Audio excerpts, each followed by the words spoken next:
Health Texas and Halftime Pizza proudly present Real Boxing with legendary fight trainer Ronnie Shields. Guys, welcome. Happy Tuesday to everybody, and Happy New Year. This is our first edition of Real Boxing with legendary fight trainer Ronnie Shields of 2023. Happy New Year, Coach Ronnie. Woo-woo! Welcome back to the show, sir. It's been a minute since we've conversed with our extended family at War Week Radio.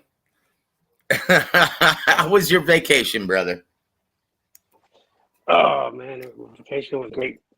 Wife and I had a really good time in Puerto Vallarta, Mexico. It was really nice, a lot of fun. But now it's time to get back to work. Oh, that's a damn shame. That's a problem with that's a problem with celebrating an extended holiday during Christmas break, isn't it? You have to go back to work. Oh boy, here it is, rise and shine. Well, we're back at it as well on War Week Radio. Want to thank, first of all, before we move forward, I want to thank everyone for the private messages, direct messages sent regarding my battle with COVID. I'm doing much better. That seemed to do the trick because I am feeling much better since my last show with Coach James Gogi, which is still on demand if you guys haven't heard it yet. But guys, tonight we're going to be conversing with the legendary fight trainer, Coach Ronnie Shields, and we've got a lot to cover. Before we get started with Fact or Fiction, Coach, we have an announcement. It's going to be on Friday, January 20th at the Wind Creek Event Center in Bethlehem, Pennsylvania, in case you guys are nearby, or in case you guys want to see it on Showbox. In the main event of the evening, you got Coach Ronnie's hard-punching super middleweight prospect, David Stevens.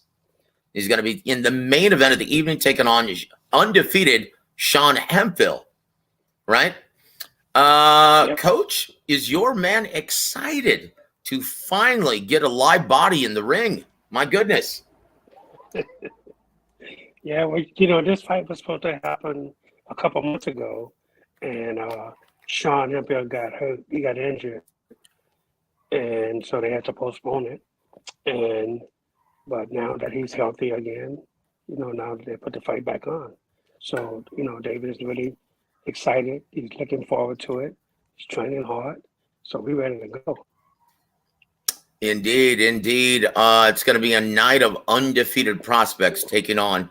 It's going to be a triple header on Showbox, guys, and that's going to be January 20th, Friday. You don't want to miss it.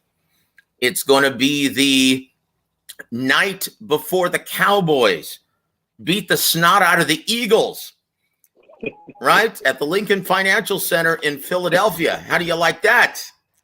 Absolutely.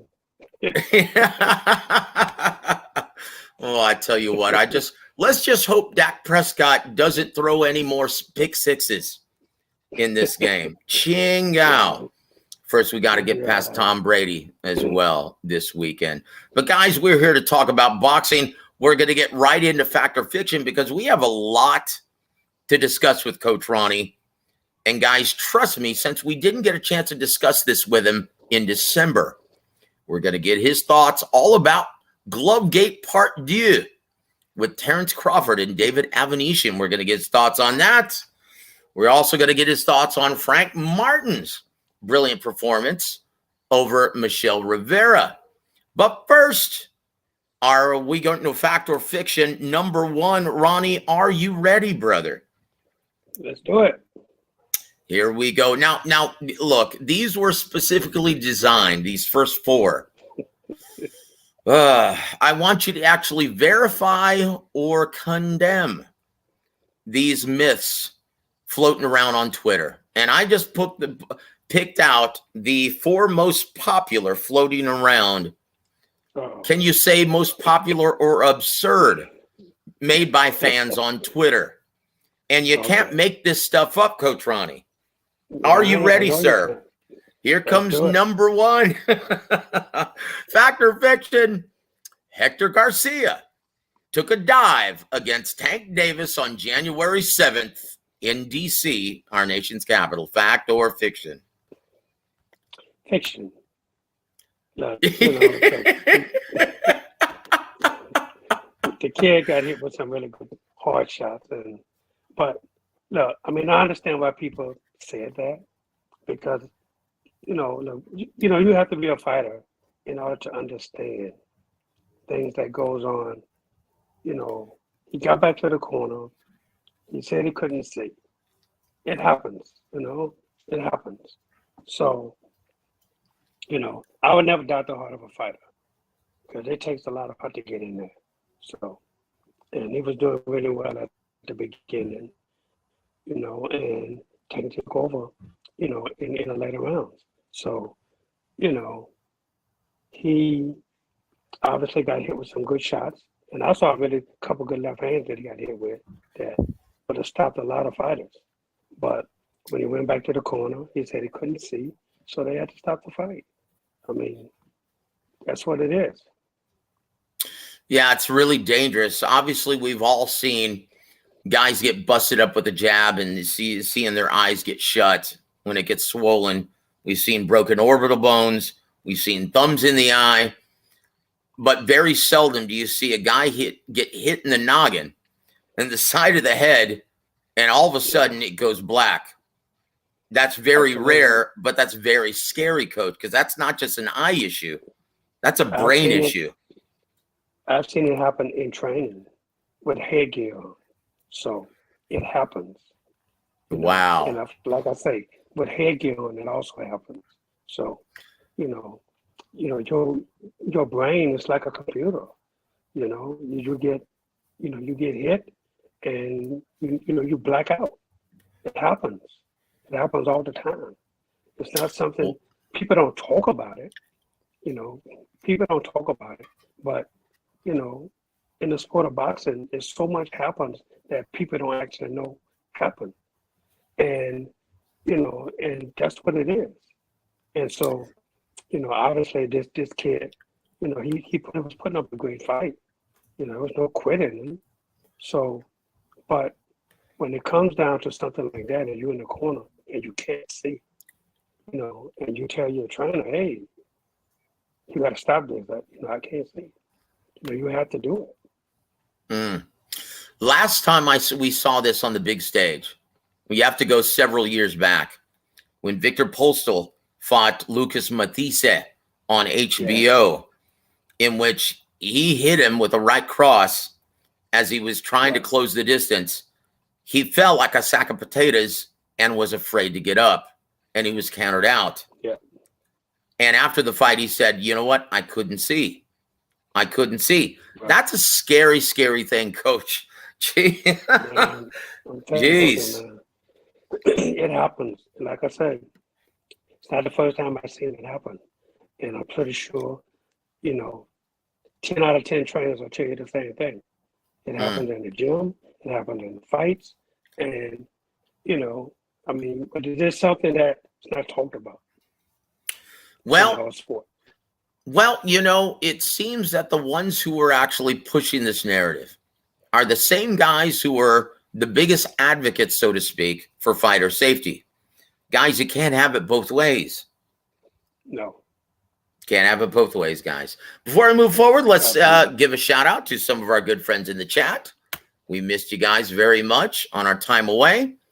Big shout out to my brother H Money, Joan Coach Ronnie, salute, Dave Morrell Jr., the future of boxing. It's hard to argue with that, sir. And something tells me he's coming up on Fact or Fiction a little bit later. How do you like that? Want to give a shout out to our brother Joseph Brown. Also, salute to you, my friend. Thank you for always supporting the coach every Tuesday. Also, to our brother CB3. Salute, Joseph. And Coach, salute to you, my friend. Also, our brother, Puro South Central. Happy New Year to you, brother. Salute, Coach and Joseph. Salute to you, my brother. Also, my friend, Sid UK. Salute, Joseph. And Silent Assassin. Coach Ronnie, I love that. I love that. Thank you so much, brother. And thank you for the kind thoughts and the kind messages this week. It seemed to do the trick. Thank you so much, Sid. Thank you for always supporting the coach as well. Can you believe this? Listen to this. Joseph Brown says, cowgirls got buck problems. Are you talking about the 8-9, the 8-9 Tampa Bay Buccaneers? Is that what you're talking about? Boy, Tom Brady. We're going to have a beautiful Tom Brady retirement party this weekend, guys. Just you watch. You have anything to add to that, Coach? Yeah, you said it all right there, man. It'll be his last move. That's it, guys. That's it. We're going to have a nice divorce and retirement party all in the same day.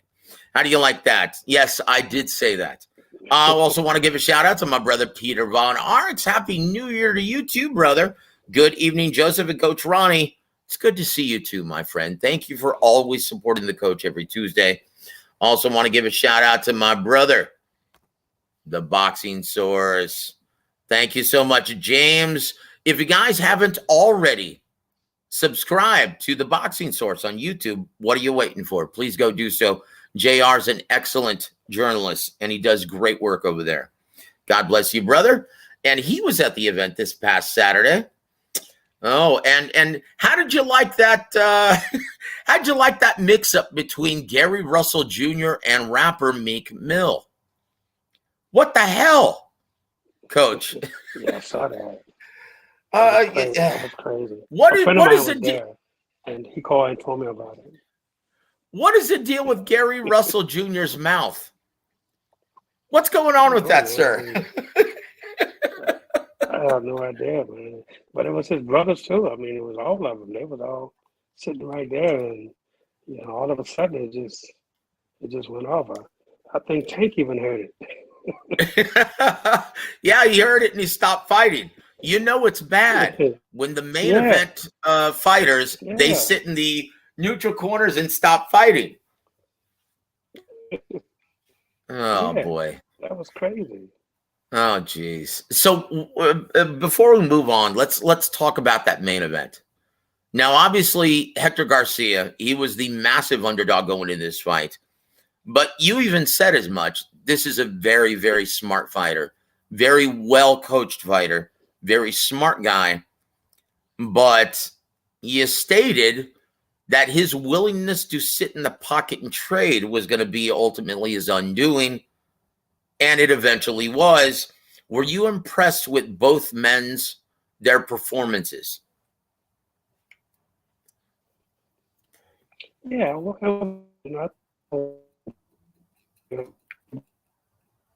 supposed to the beginning. I thought Tank took over. He took over after about the fourth or fifth round. And he just started hitting with clean shots. But Tank, you can't get hit with clean shots and not hit back. I think at the beginning, the first round was probably even, and then the kid took over like about 2-3 rounds. He had 2-3 good rounds, but Tank is a fighter, man. He won this, and he came back and he showed it, and that's what it was. He used his experience, he used his power, he knew the power shots was there, and he took it. Well, a lot of Tank Davis's detractors are pointing out, well, he was giving away rounds. He was losing that fight. And when it's of no consequence, what the hell are they talking about? No, it's all right. It's all right to lose a few rounds. That's okay. He was looking for certain shots, and it paid off for him. And that's what you got to understand. When a fighter, Tank was a smart kid. So he was looking for certain shots. He saw the shots there. He took them, and it helped him out to get the stoppage. So, look, he had a great game plan. I thought it was really good. He knew the kid was coming to fight. He knew he was going to lose a few rounds. Okay, you know that going in. But the ultimate goal is to hurt this kid, to make him feel your power. He did that, and he won the fight. So no ifs, ands, or buts about it. It was simple. He did what he was supposed to do. Yeah, guys, look, when a Tank Davis fights, scorecards are very inconsequential, right? And, it's funny. I'm going to ask you the big question. Here's an impromptu Fact or Fiction, Coach. Fact or Fiction, brother. Gervonta Davis versus Ryan Garcia does not happen in April. Fact or fiction? Fiction. I think it's going to happen. Look. Both guys want this fight. And this fight is going to be a great fight, and both guys want it. So the only way this fight don't happen is if TV pulls out. Oh, boy. Oh, boy. Well, look, let's get the thoughts of your favorite promoter, Matchroom Sport, Eddie Hearn. He had this to say about Gervonta Tank Davis. Let me try to get through this without laughing. Here we go. Quote, the dangerous thing about Gervonta Davis, he's not a deep thinker, not articulate. I don't mean that in a disrespectful way. He's a bad MF, like Mike Tyson. That makes him dangerous because he's fearless. You can't get into his head. End quote. Not a thinker. Really? Do you see that by watching Gervonta Davis fight? And this is coming from a promoter who attempted to launch DAZN USA by staging Big Baby Miller in Kansas.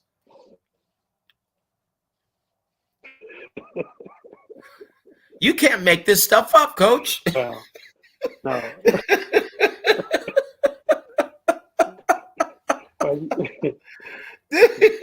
You talking guy who never did any sports in his life. Oh, jeez. Sports was talking. That'll be at Aaron. Oh, boy. You know what? So,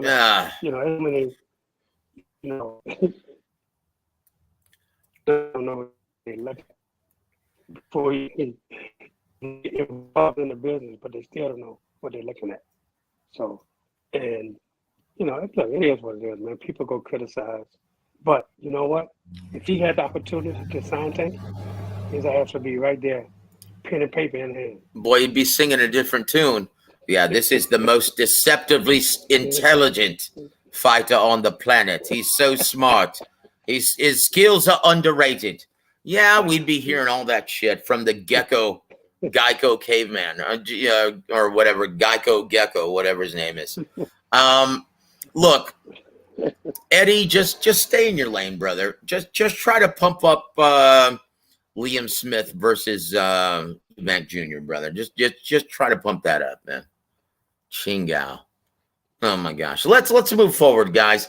So a lot of people that were criticizing, and even Paulie Malignaggi stated, because contracts haven't been signed yet for Ryan Garcia versus Gervonta Davis. He's doubting whether or not Ryan Garcia pulls out of the fight or not, right? What are your thoughts on this? There's going to pull out this fight. I would believe Ryan wants this fight. I think that he mostly didn't want to take a fight for the simple reason that, he has to make weight. So, and he'd rather spend time instead of fighting a tune-up fight, making the weight. And yeah, that 136 is no joke, is it, Coach? Absolutely, it's not. He's a young kid that's growing, so that weight is going to be hard. And I completely understood why he didn't want to take a tune-up fight. And look, that's fine. He feels he didn't need a tune-up fight, so it wasn't going to do him any good to fight a tune-up fight to help him lose weight.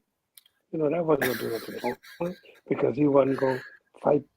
He was going to fight at 140 pounds anyway on a tune-up fight. So that wasn't going to do him no good. So why waste a fight and just concentrate on one? I think it was a good move by him. You know what? That's what I stated, and I was greeted to a bunch of bah humbugs over Christmas, right? I stated that, yeah, he's right. Focused on making the weight, because standing next to him when he was in San Antonio for the Tego fight, And I was in the gym the day before the weigh-in. He's trying to with a workout suit on, right? He was actually trying to the night before the weigh-in, and it was a 139-pound catch weight. He weighed 144, coach. This is a kid who could easily be competing at welterweight at this time. And he's expected to make 136 by April. To be a welterweight. Yep. Yeah. It's tough. I mean, you know, a lot of people don't understand, you know, what fighters have to go through to make this weight. I mean, it's hell, man, that you have to go through. And he didn't want to do it twice, back to back. You know, have to stop at 140. You know, you have to stop at 140. And, you know, and then take a fight. And then after the fight, you know, of course, you know, now after that fight, now you're thinking about the other fight. So you don't want to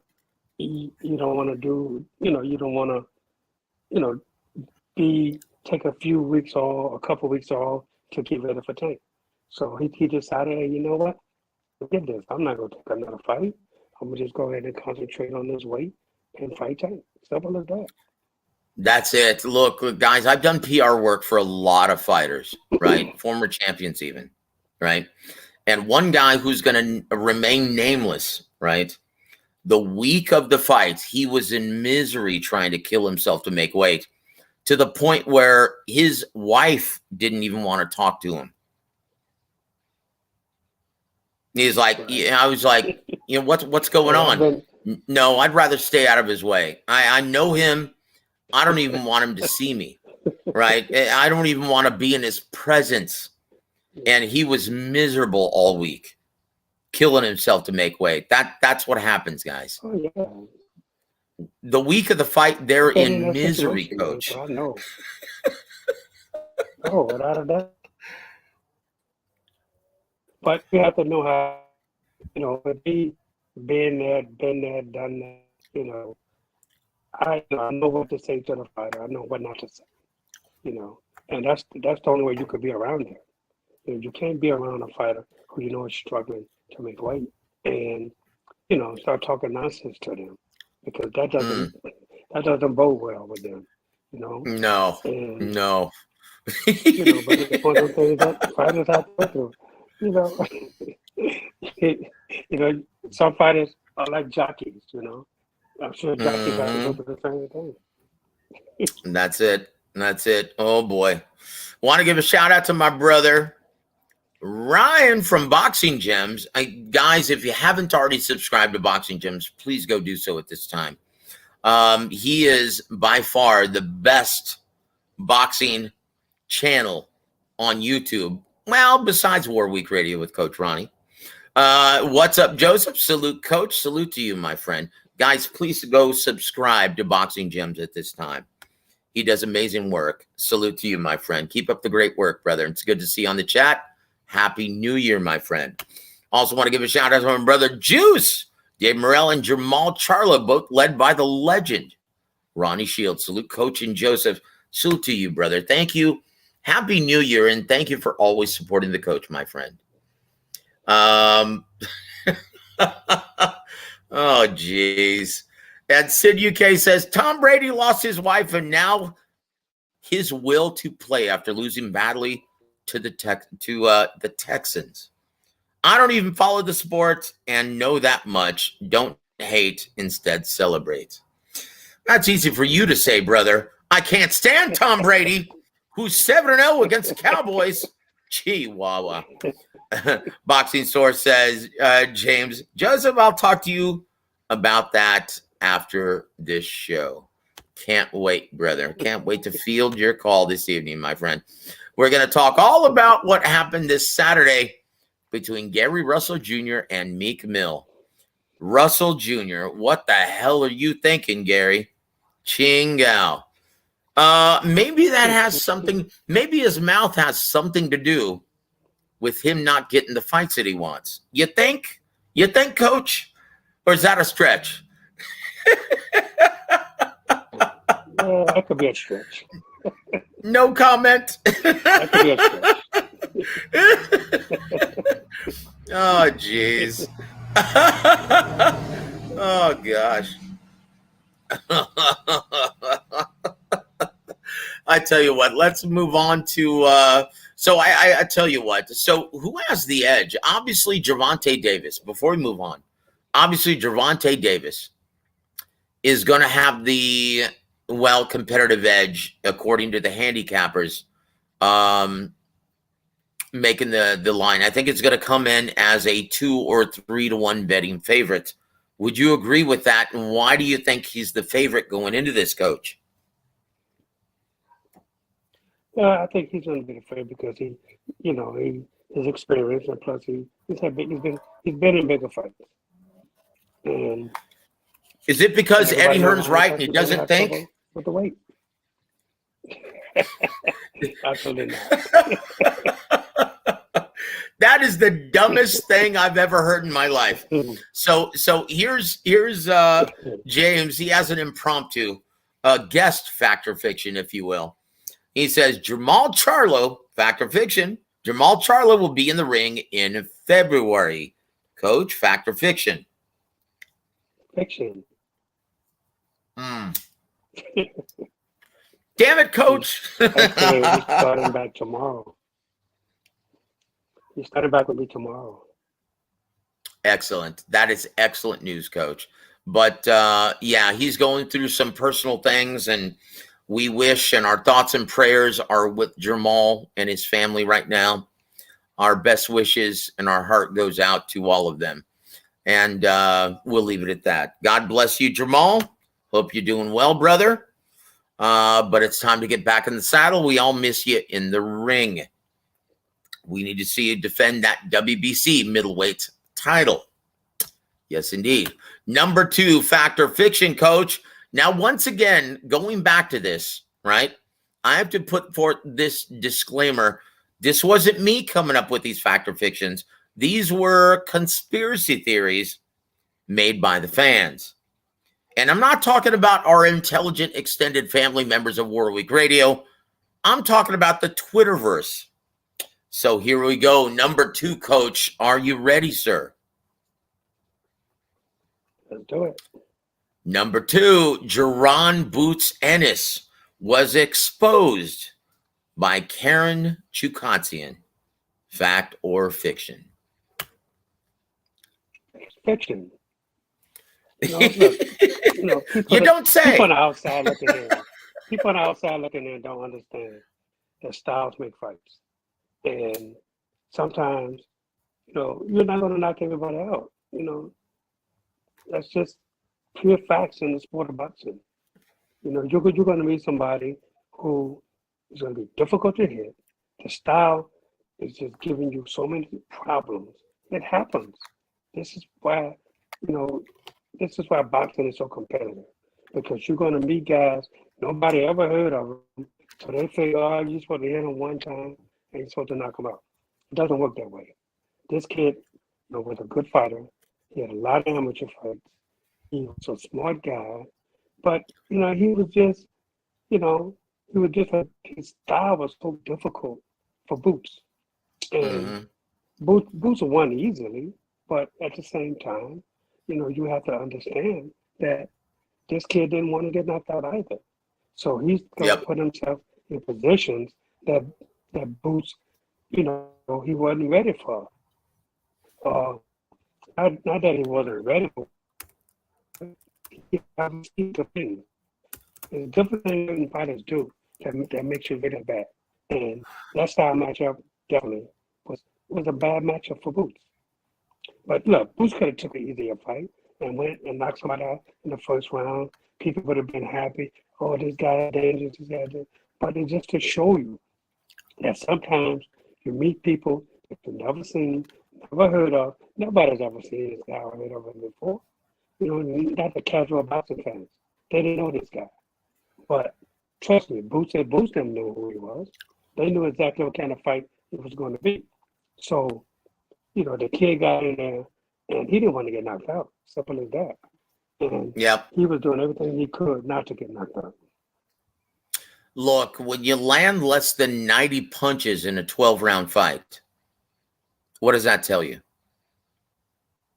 You don't want to fight. That's it. Look, you're trying to survive. I will say this though. I was very impressed with his skill. He was using much greater defensive tactics than, say, Paul Butler against Naoya Inoue, who was ostensibly just running. Okay, Karen was actually using very good footwork, and I was actually very impressed with his skill set. Weren't you, Coach, when you watched that fight? Oh, yeah, absolutely. Absolutely. And there it is. Joseph Brown also seconds out. He says, fiction all the way, Karen's foot speed, and understanding him not allowing Boots to set his feet to hit him is what got him through 12 rounds. That's an excellent observation. Absolutely. Coach, how difficult is it when you're a power puncher like Boots Ennis to let your hands go and get set when a guy is consistently turning you around the ring? Yeah, I mean, that's, you can't get set. And that's the thing. Yep. He kept Boots off balance so he couldn't set down on power shots. And, he got a couple of them in, but what the guy do, he gets in his awkward stance and he hold and grab and he do everything he can to make Boots uncomfortable. And that's what he did. And, it is what it is. But Boots, the most important thing is Boots won the fight. He could say, hey, man, you know what? This style. That's why they, there's an old saying about it. Styles make fights. Definitely. That's not a lie. Styles make fights. And this guy didn't want to take any chances whatsoever to win the fight. He was in there for a payday, and he didn't want to get knocked out. Simple as that. And there it is. JR also has the beat from the boxing source. He says, Jaron Ennis has fought 2 rounds since that fight on Saturday, and that was in May of last year. There were a few things that took time for him to grasp in the ring. That was a learning experience. Yes, it was, brother. Yes, it was. So let's move on. Now, once again, here is the conspiracy theory from the Twitterverse, right? Number 3, Coach. Fact or fiction? It's obvious now that Errol Spence Jr. is ducking Terence Bud Crawford by taking on Keith Once Upon a Time Thurman at 154 pounds in a non-title fight. Fact or fiction? Fiction. I mean, look, you don't say, Coach. If you saw everything that was happening, everything was right there on YouTube for you. You heard Bud Crawford. You heard Spence. You heard everything. You saw everything. And to say that Spence didn't want to fight him? No. Come on, man. No. They still haven't released numbers on how many numbers Bud Crawford did on pay-per-view. And they're not they did actually send out a press release, Coach. And they're claiming that it did 120,000 purchases abroad. That's bullshit. You and I both know this, brother. Look, with only 6,000 subscribers, currently, and that's at the time of this show. Only 6,000 subscribers to BLK Prime. You mean to tell me they had 120,000 purchases abroad? No, but abroad, right? Now it might have done that, but the abroad.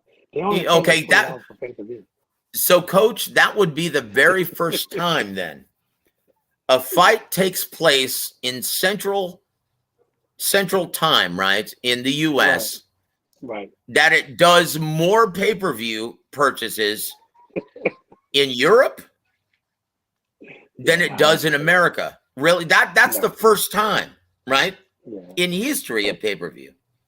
That's cool.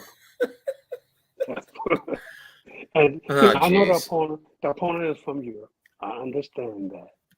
But again, still, you can't tell people how to lose their money. and be satisfied. Okay? So we got to leave it at that. Oh, geez. JR's asking me, Joseph, please clip that soundbite of Coach Ronnie saying that's BS. Oh, geez. Look, Coach. Let's just spell it out, guys.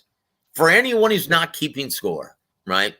This fight was deader than dead when Terence Crawford brought that BS offer of 50 million rock for Spence versus Crawford. In my opinion, Al Heyman and Steven Espinosa were wasting their time as soon as he opened his mouth and mentioned that.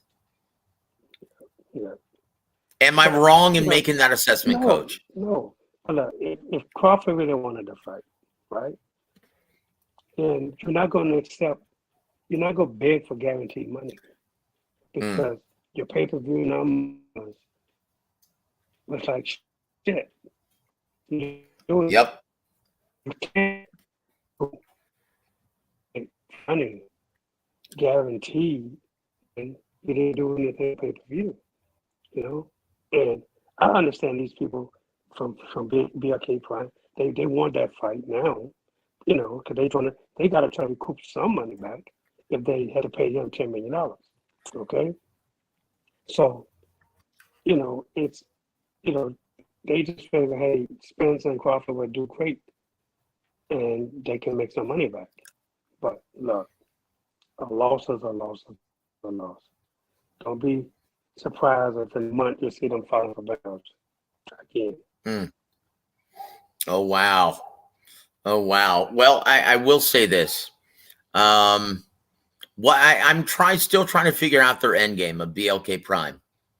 They signed Terence Crawford to a one-fight deal, signed Adrian Broner, a guy who used to be a ticket seller, not anymore, not even in his home area, right? And they signed him to a 3-fight deal.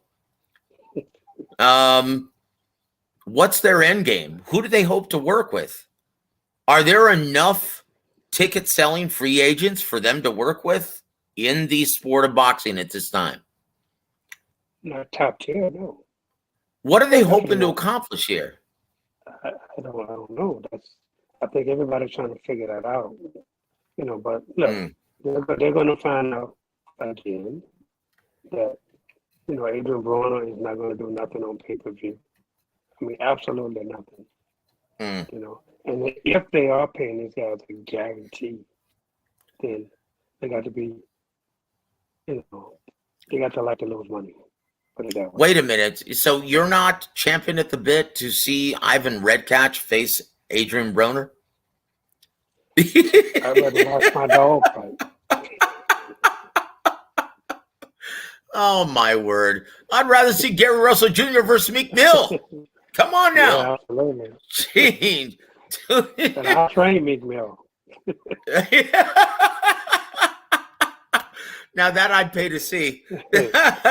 Number 4. Now, this is the last one from the Twitterverse. Okay. Now, this is the most ridiculous of them all, I think. Okay. Are you ready, Coach? Brace yourself.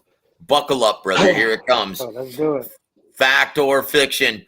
Eimantas Stanionis is fabricating a ruptured appendix injury to get out of his fight with Vergil Ortiz Jr. Fact or fiction? That's definitely fiction. Oh, my gosh. I used to train Eimantas, and let me tell you something. This guy, he's the real deal, okay? He would never, ever do something like that. You know, look, who would turn down $1.7 million to fight for a fight? I mean, and not even a real world title fight, okay? Yep. Who would turn that down? You know, fighters are clamoring for money all the time. They want to, you know, they want to fight the best fights because they know that's what brings the most money. And for him to say, "Oh, I have my appendix," and knowing the fight still is over his head, why put it off? That don't make sense. Well, look, appendicitis is no joke, and you can't plan for that. Not at all. I've seen guys with it. So. Yeah, I've seen tough guys get doubled over in pain from appendicitis. Yes, indeed. And that will kill you unless it's treated immediately. Yes, it will. That's absolutely. That's the most ridiculous thing I've ever heard. Like I said, I was saving the best for last, Coach. That's ridiculous. And this is coming from a guy who's claiming, right, and who's been outspoken in this, and I can't blame him for it. And I don't know why they're not suing the WBA at this time, right? Eimantas Stanionis is saying, you know what? This is ridiculous. I've taken step-aside money twice. And just to see Errol Spence Jr. take on Keith Thurman in April, this is not right.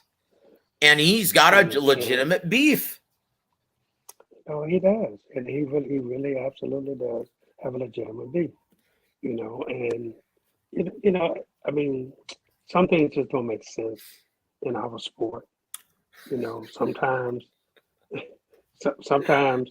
when you see things and you be like, man, I can't believe they're doing this. And to let him fight it's a non-title fight at that. You know, it's got to be a non-title fight because they're fighting at 154 pounds. And no title is on the line. So that's going to piss a lot of people off. Yeah, that's going to piss a lot of people off. And that's very difficult. Oh, okay. Here's James saying Stanionis said he didn't take step-aside money twice. He said it was only once, right? Once? One time, I think, JR. But here's what they did. They still put him on the shows. And it was actually twice because I was at both of those fights when he fought anyway. Yep. And, you know, and he took step-aside money. But, you know, but I was with the promise from the WBA that he would be next in line to fight for Errol Spence for the world title. Yep. And now they threw a mandatory on him, you know, that, you know, oh no, you got to fight Vergil Ortiz, you know, and to do that, you know, they just, you know, they don't go by their own rules, you know, and so that makes you think that maybe they taking step aside money. Now, I tell you what, it's very difficult to wrap your head around this. And Happy New Year, boxing. Chingao. That's all I'm going to say. and our brother Sid UK says, who does Coach see winning between Vergil and Eimantas Stanionis? That's how I say his name, by the way. Eimantas Stanionis. Come on, dude. That's stop. Just stop, dude. So who do you see winning that fight? That's an excellent fight, Coach. It's an excellent fight. Both guys basically have the same style, you know. But I trained Eimantas before, and I know what this kid can do. And I know how hard he trains. And look, let me tell you something. Vergil, when I watched Vergil in his last fight, you know, I saw him get hit with shots that I know Stanionis is going to take advantage of. Although Vergil fought a southpaw, that doesn't make a difference. But, you know, still you can get hit with hooks, right hooks, left hooks, whatever. But, and with Eimantas, he's not going to let you breathe. He's going to be on your ass, and he's going to make you throw punches. He's not going to let you rest. He's going to just be on him. And I definitely would pick Stanionis to win that fight. Oh, that's a tough fight. And let's just hope that they reschedule that, because that is one for the fans. That's going to be lights out. Oh, geez. Look, dude.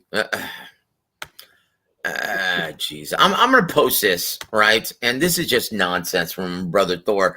Thor, thank you for supporting the coach on Tuesday, but you're getting ready to get both barrels, brother, by the coach. You ready for this? It says, ask Ronnie, how long will Charlo duck Eubank Jr.? Tell Charlo we got a stadium on hold and to get his retirement package Stop running. Brother, we're still waiting for Chris Eubank Jr. to avenge his loss against Bald George Groves, right? And Billy Joe Saunders. Are you kidding me? Are you kidding me, brother? So would you like to chime in, or did I say enough? You said it all, Joe. You said it all. It's even a joke. It's a joke for him, too. It's a joke for him, too. And there it That's is. Why he did it. He did it to amuse himself. And Sid UK, he's the voice of reason. He says, come on, Thor. Charlo would beat Eubanks Jr. silly. Yes, he would. Guys, that's not even a contest, right? Come on. Look, go tangle with welterweight Conor Benn, okay? Go take care of Charlo's light work, man. All right? All right, brother. Moving on. Number 5, coach. Fact or fiction, sir? Sorry, boo-boo. David Morrell Jr. will get the winner of Benavidez versus Plant later this year, not Demetrius Andrade. Fact or fiction? Oh, that's facts.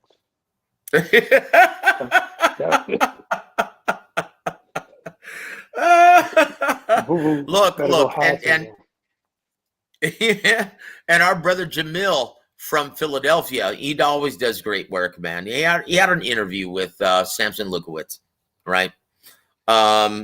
In this past weekend in DC. He said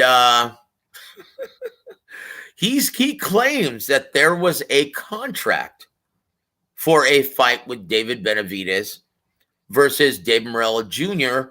before the WBA enforced their mandatory challenge and mandatory fulfillment to David Morrell Jr. Is that true, Coach? If it's true, I don't know about it. Nobody said anything to me about a signed contract for that fight. So I just know they've been talking about it, and I know it's a strong possibility that it can happen after they, if he gets by Caleb Plant, it's a strong possibility that Benavidez can fight. He can fight David Morrell. So, but I do know that Morrell is going to fight in maybe May or June, and it's not going to be, it's definitely not going to be David Benavidez. So. Yep. Well, let's hope that materializes later this year. On this same interview, when asked who is the tougher fight, according to Samson Lukowitz, and once again, he's a straight shooter. This is a very good boxing guy. Okay. Very smart boxing guy. Right. When asked what's the tougher fight, David Morrell or Caleb Plant for David Benavidez, he said, without a doubt, David Morrell Jr. And when asked why, Coach, he said, look, Caleb Plant is an excellent boxer, but when you face a guy like David Morrell Jr., not only do you have to deal with the skills, you have to deal with his power. So by far, that's the tougher fight for my man, David Benavidez. Do you agree with that, sir? Yeah, I know what he brings to the table, and skill-wise, David Morrell definitely has a lot of skills and power that too. So, but they finally starting to love that, is really improving on a lot of things. And the kid, he really works hard. He listened what the coaches are telling him. He tried everything that was put in front of him.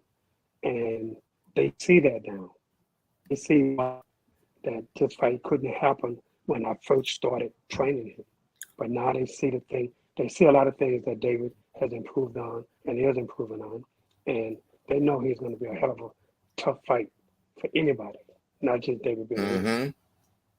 Indeed. And Canelo he will not open his mouth and say David Morrell's name. Instead, he's going to be facing John Ryder in May. How do you like that, Coach? Yeah. So what I'm asking is, so once again, Dave Morrell Jr. has had to face 2 mandatory challenges since Canelo has had the title. Canelo's mandatory. Right? Yes. Those are mandatories. Absolutely. So why are they slated for Dave Morrell Jr., who's got the regular title, and not Canelo Alvarez? Yeah, because, our last guy, Otto's was the #1 contender for the WBA super middleweight title. And Canelo wouldn't take it. So I said, "Oh, David, you the regular champion. You got to take that mandatory." Oh, so, shit. David took the mandatory, and just like the one before that, he took the mandatory before that too. So Canelo he's not doing mandatory. He's not doing anything. And they let him get away with this stuff. So, but, my guy's a fighter. That's what he does. And, in the interim, he's happy that, he's a fighter. He wants to fight. Well, I will say this. It's only a matter of time. Look, I understand the sport of boxing is a business first, right? And he who has the gold makes the rules. And right now, Canelo has the gold. He is the biggest earner and the biggest ticket seller in North America. I understand that. But at one point in time, are you actually going to respect the integrity of the sport and let this guy have these titles without making any mandatory defenses at 168 before stripping him? Now, if you listen to Eddie Hearn, not only is he going to fight John Ryder in May, he's going to fight a rematch with Dimitri Bivol in September. So when do you start stripping him of these titles, Coach? Well, they're not. Simple as that. Oh, Chingao. Because of the percentage they get for each fight. So, they don't want to blow up a percentage. They don't want to blow a percentage, But look, man, fighters are fighters. Everybody have a career, But at some point, the career is going to be over. So then it'll be the next guy who's the next big thing in boxing, and it trickles down. So everybody's fighting to be the next guy. And you know what? If it so happens that the next guy is your guy, then you expect the same treatment that you gave Canelo to the next guy, who's the next big thing in boxing. They're gonna want the same treatment from all the boxing organizations.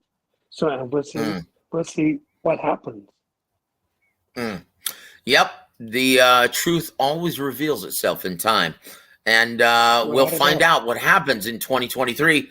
And look, all I'm gonna say is this: Jai St. Peter, don't come on this show and try to disrespect a legend like Ronnie Shields.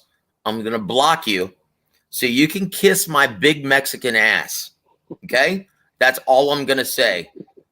Have a nice life. Go to another channel. Right? That's all I'm gonna say. All right, brother, moving on. Sorry I had to say that. Guys, do not, I repeat, do not come on this show and attempt to disrespect a man who knows more, who's forgotten more about the sport than you will ever know. Okay? So have a nice life, brother. Number 6, Coach. Are you ready, sir? Yes, sir. Tyson Fury will win a wide points decision over Oleksandr Usyk on March 18th in Saudi Arabia this year. Fact or fiction? Fiction. Shit. I think a lot of people are underestimating. A lot of people are underestimating Usyk. People got to really start looking at this guy and stop looking at his size. People are looking at his size and thinking that this guy is too small. But this guy is fast. He knows what he's doing. He got so much experience in the sport of boxing. I followed this guy from the amateur career all the way to his pro career, cruiserweight champion, heavyweight champion. Look, this guy is hard to beat. Now, can he get hit and get knocked out? Of course, everybody can, even Tyson Fury. So, but this guy is smart. He's always in shape. He's ready to go, and this guy can really fight. And if Fury or anybody underestimate this guy, they're going to get beat. Yep. I see a very tough tactical fight ahead in March. And guys, it's going to be the very first undisputed in the 4-belt era in the heavyweight division. Hallelujah. And look, they're only fighting in Saudi Arabia, guys, because who else is going to come up with, from what I'm hearing, a massive $150 million purse for this main event? Who else is going to match that in the entire world? Nobody. That's it. That's why you're going to see this in Saudi Arabia, guys. So get ready for it. It's going to be announced shortly. And my brother Tycho says, who the hell tried to disrespect the coach? I want them on the stick right now. Well, I just blocked him. So thank you for sticking up for the coach, brother. Isn't that absurd? That's a sacrilege on this channel, brother. God bless him. Jeez. And James from the Boxing Source says, Usyk has done his thing in the amateur, semi-pro, and the professional game. Usyk has schooled Vlad in the camps. That's saying a lot. Usyk is a bad dude, and you're absolutely right, Coach. You do not underestimate. And Anthony Joshua will tell you the same thing. You do not take this guy lightly, right? Absolutely. You prepare for a tough day in the office against Oleksandr Usyk. Sid UK says this: Fury's going to beat Usyk. For once, I disagree with the coach. Joshua had another gear. If Joshua had another gear, he would have won. Fury's going to lean on him, bully him, and towards the end, knock him out. Boy, if he does that, he's got my fighter of the year. Now, notice when I wrote this Fact or Fiction, I said he was going to win a points decision because no one is stopping Oleksandr Usyk. That guy is possessed. I'll tell you like this. Like he said, Fury has to lean on him. He has to bully him. But you got to understand, it's a way to get away from that. And trust me, Usyk has good people around him. They're smart. They know what they're doing. You don't get to have all these amateur championships and professional world championship fighting against the best fighters in the world and be a dumbass. No, it don't work that way. Trust me. It's a way you have to work with the guy. And when the guy starts leaning on you, you have to know the different tactics on how to get away from that and how to do that. And trust me, these guys know that. They know how to get away from that. I wouldn't be surprised if Usyk went again. Was just You know what? I tell you what, I can't disagree with the coach because editor-in-chief of the new FightSaga.com, Lee Cleveland, agrees with you, Coach, that if Fury isn't taking him seriously and doesn't get the most of himself in camp, he could lose a decision to Oleksandr Usyk. I saw so many flaws in Fury when he fought Deontay. Even all 3 fights, I saw so many flaws. They see that too. They're going to work on that. They're going to do everything they can, but they want Fury to try to lean on him and do all these different things. Trust me, this guy is smart. He knows what he's doing. He knows his way around that ring. And don't be surprised when Usyk beat his ass.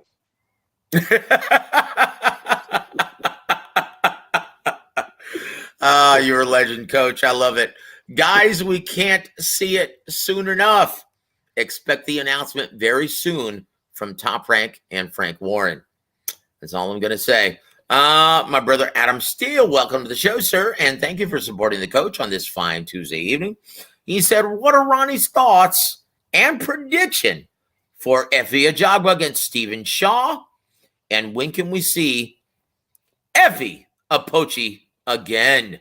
Look, save your prediction because it's coming up in Fact or Fiction. I just have that feeling. But when are we going to see Efe Apochi again, brother? Well, he just got back in the gym yesterday, actually, and he didn't show up today, so I don't know. So we'll see. I don't know.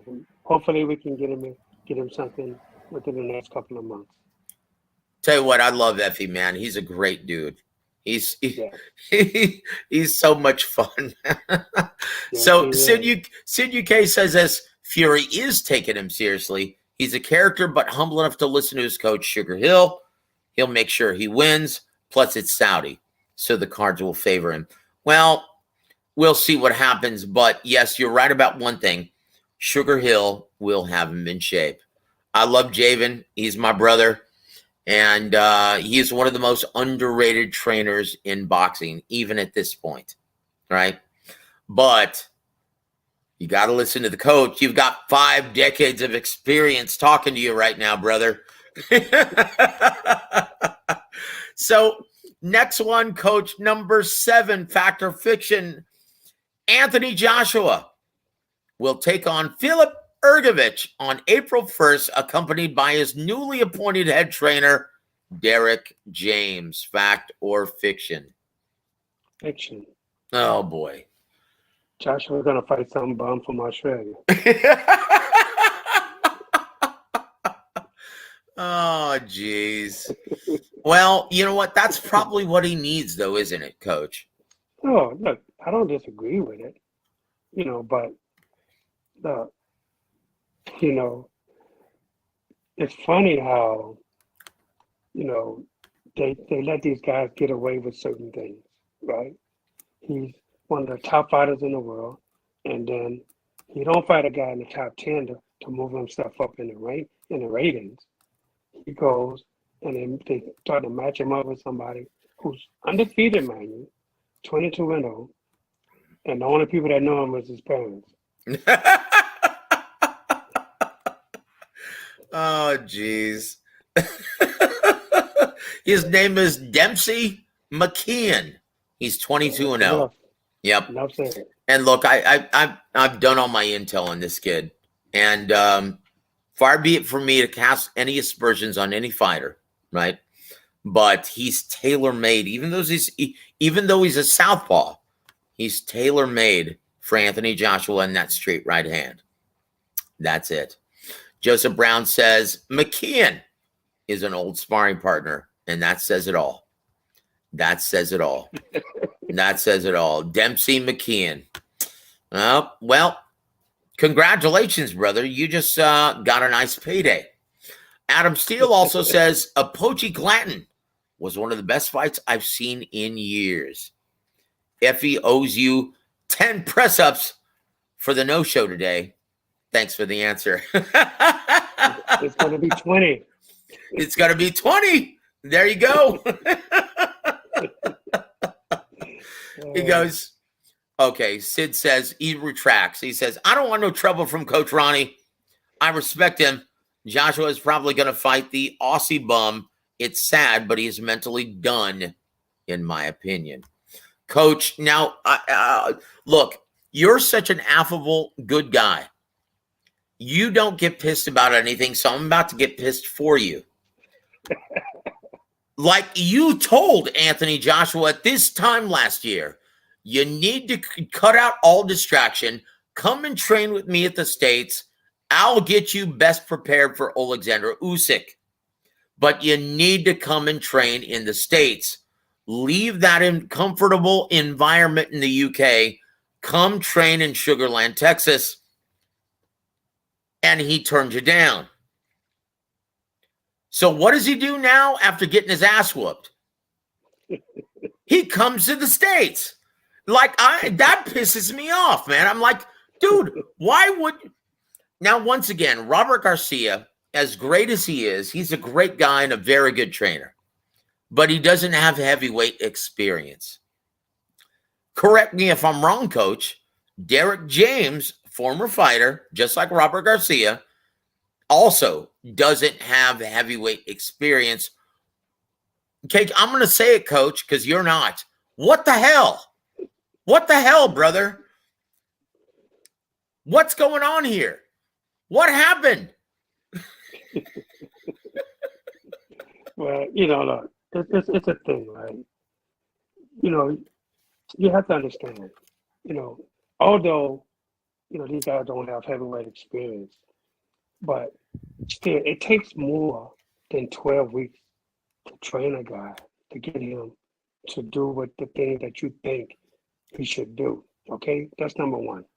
Number two, it takes more than one fight for a guy to teach you certain things that he see that you need to work on. It takes more than one fight. Mm-hmm. He should have kept Robert Garcia, number one. I'm not saying that he shouldn't go with Derrick James, but I'm saying that let's say he had Derrick James first, okay? Mm-hmm. Let's say Derrick James training for the Usyk fight, he lost, okay?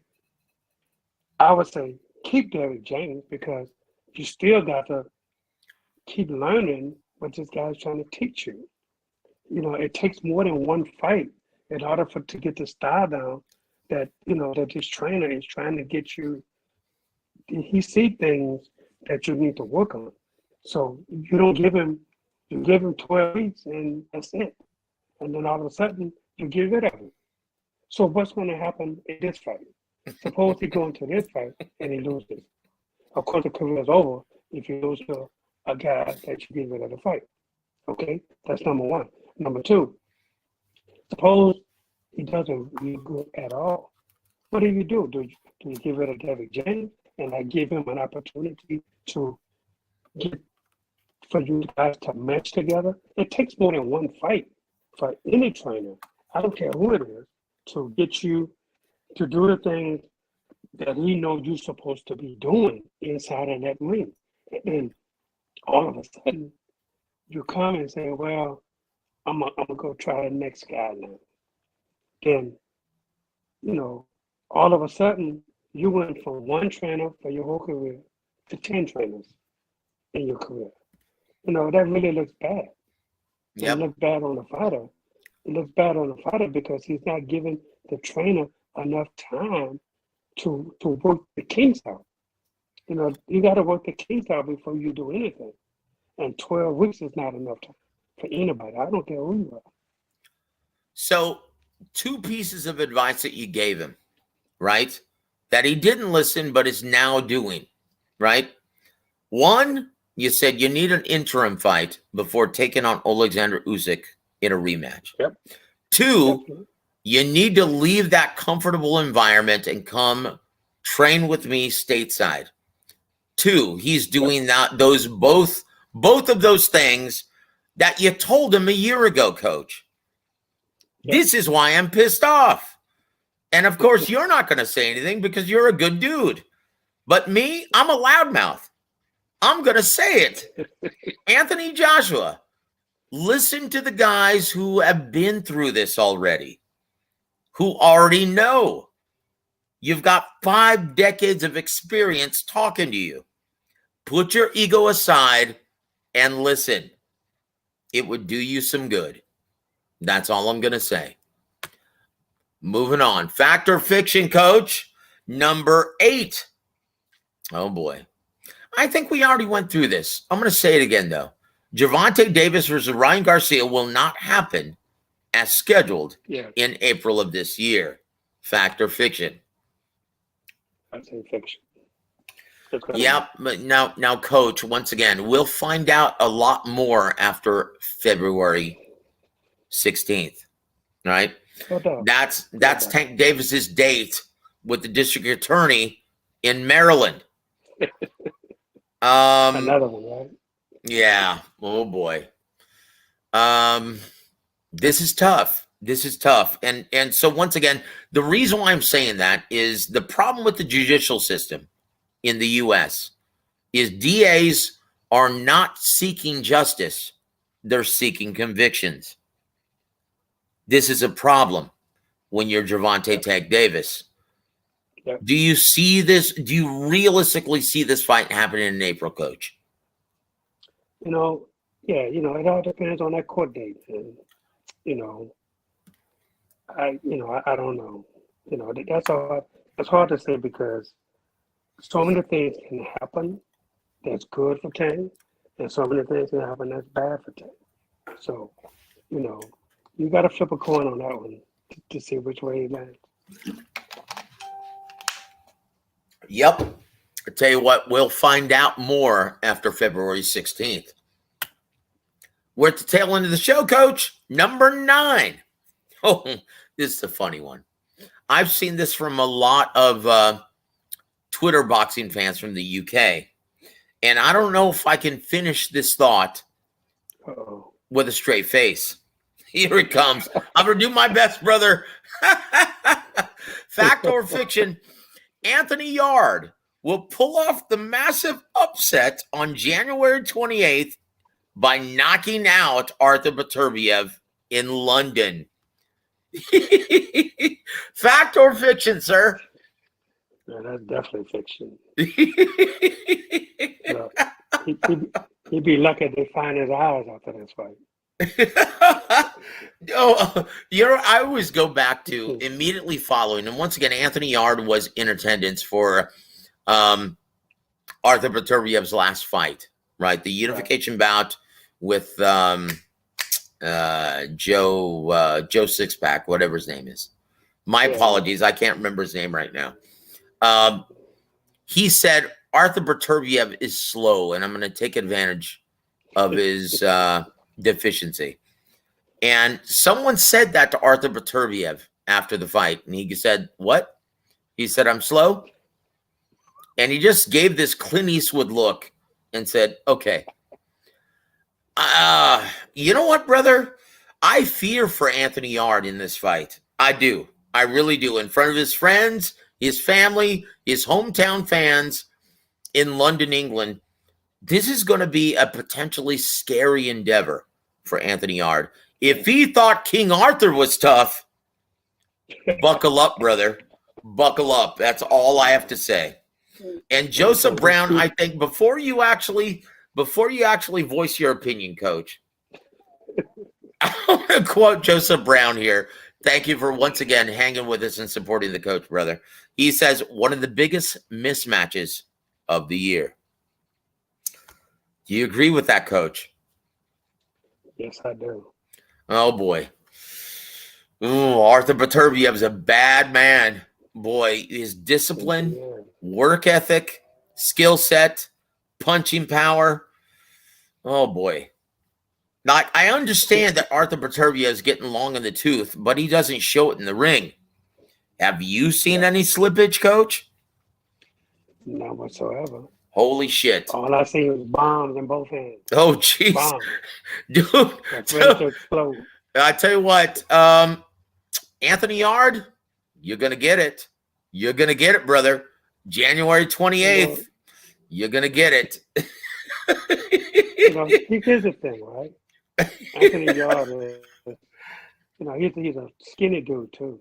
It's not like he's got a lot of meat on him, But he better go borrow some meat to put on his chin, his body, because he's going to get beat up in this fight. Oh, boy. Oh, boy. Unless he is able to bring a machine gun and a bat, he has no chance. James from the Boxing Source says Beterbiev will blast Yarde in 2 rounds. It'll be like Joe Smith fight all over again. You know, brother? God save the king. That's all I'm going to say. Number 10. Finally, we're at number 10, brother. Are you ready? Fact or fiction, Coach? Efe Ajagba will get outpointed by Stephen Shaw this weekend on ESPN+. Fact or fiction? You know what? I'm in between on this one. Because I've only seen a little bit of Stephen Shaw, but everybody's been telling me that this kid can really fight. He's Yep. really good. Mm-hmm. And looking, for me, have trained a Jogba, but he's got away from everything that he was taught in my gym, and he's only now depending on his big punch, the right hand. Yep. So if Shaw can, if he can get away from the right hand, and it's a good chance this kid can beat him. Well, when you look at betting lines, Shaw is now the favorite to win. Yes, that's what I've been hearing. Yep. I've been hearing that. But again, when you have a puncher, you can never counter puncher out. So, but a Jogba's not setting his punches right anymore. It's just dependent on that right hand, and that's why he got knocked down.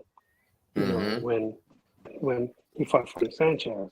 Yep. Frank Sanchez is no big puncher, but yep. if you look at Shaw style and Sanchez style, it's it's kind of similar. So yep. they're both boxer punchers. Yep. Yeah, boxer punchers, exactly. So, and I'm sure Shaw has been studying what Sanchez did, and so it could be the same fight. So I will say this. Credit to the matchmakers at Top Rank for Brad Goodman for sticking him in tough like this, because they were originally supposed to face Oscar Rivas before the detached retina, right? Right. That was a great matchup and one that Efe Ajagba could win. In my opinion, this matchup is all wrong for Efe. But that's very sporting of him. It's very sporting of Top Rank to stick him in tough like this. We'll see if it pays off for him. At certain points of your career, a promoter has to find out where you are going and where they're going to go. So that's it. This is his fight, where they're gonna, go forward with him or hold him back. Sink or swim time, Efe. Sink or swim. That's it, brother. It's time to earn your pay. Oh boy. Well, we're gonna see it this Saturday on ESPN Plus, and that's it, Coach. You survived the first Factor Fiction 23. How do you like that, brother? I tell you what. Look, we promised this in the outset of the show, so we're going to have to address this. What were your thoughts on Terence Crawford stopping David Avanesian? And what was the hell with those Everlast gloves, Coach? Have you ever seen anything like that? Actually, I have. I've seen that happen before. But was it with Everlast too? Yes, it was. Yep, that's what I've been saying. Everlast. Yep. You know what, man? I want you to go back. Go back a little bit. My guy Filip Hrgovic fought Zilly Zane. Yep, that's it. Everlast gloves, right? Yep. I told you with no padding on the knuckles. Mm-hmm. Okay. So somebody needs to talk to Everlast. Somebody needs to get on them. But look, it was the referee's fault. That's what it's the commission. That's what it's the commission. Okay? When something like this happens and you see it and don't do nothing about it, they all should be disqualified. Yep. The fight should be disqualified. Look, everybody knew Crawford was going to knock him out. You knew that. But despite that, you let the guy go and you saw the glove. The referee saw the glove and didn't say anything. She let it go. How you let it go? You're supposed to turn to that commission and say, look, we got a timeout.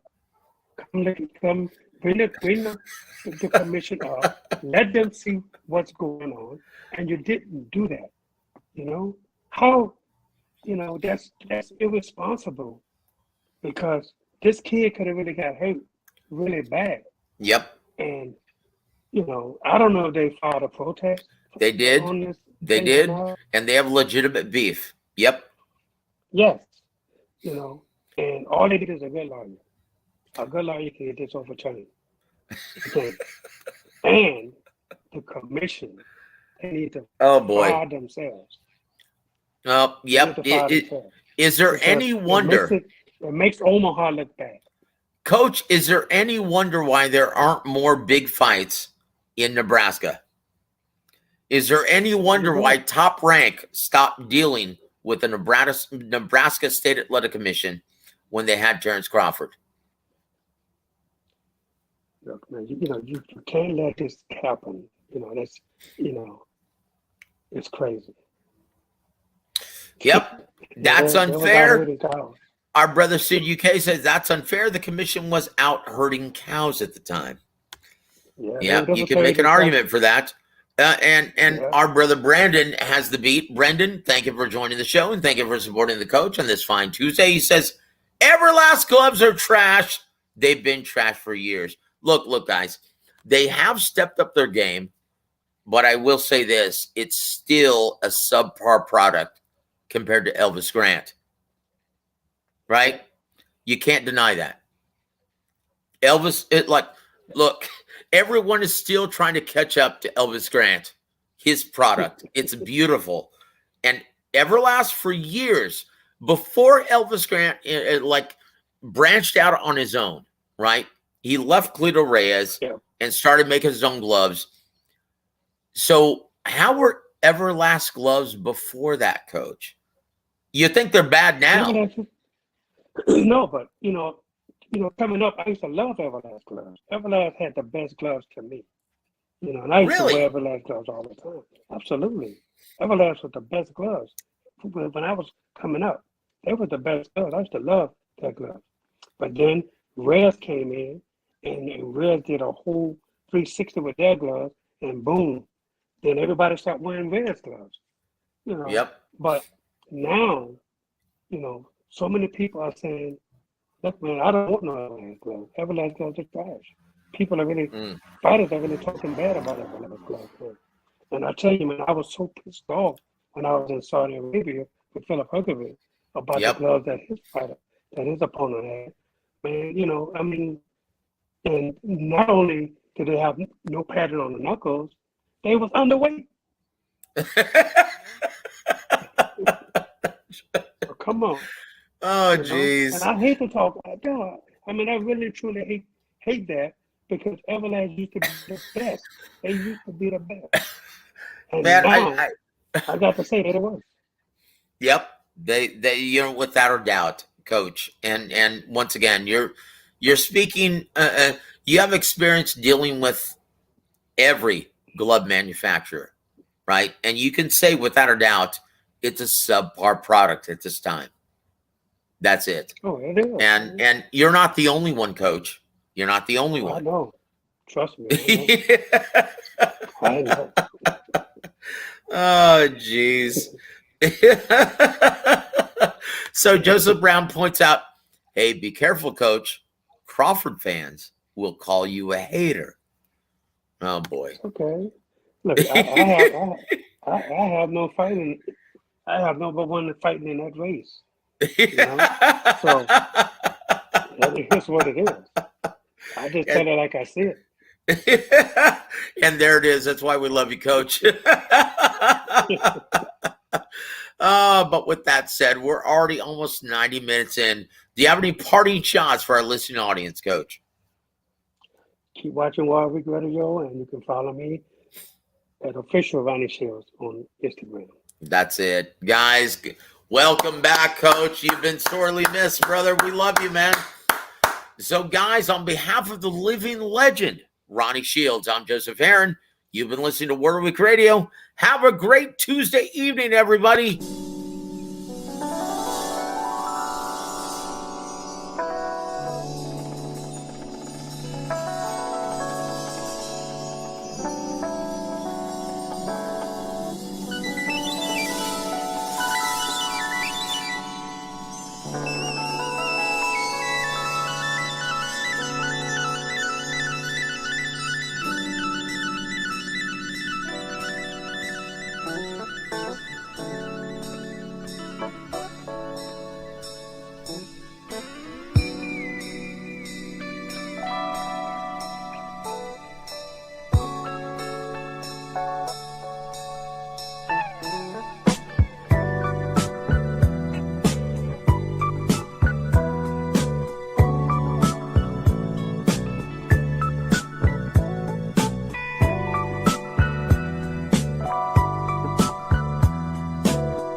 Health Texas and Halftime Pizza proudly present Real Boxing with legendary fight trainer Ronnie Shields.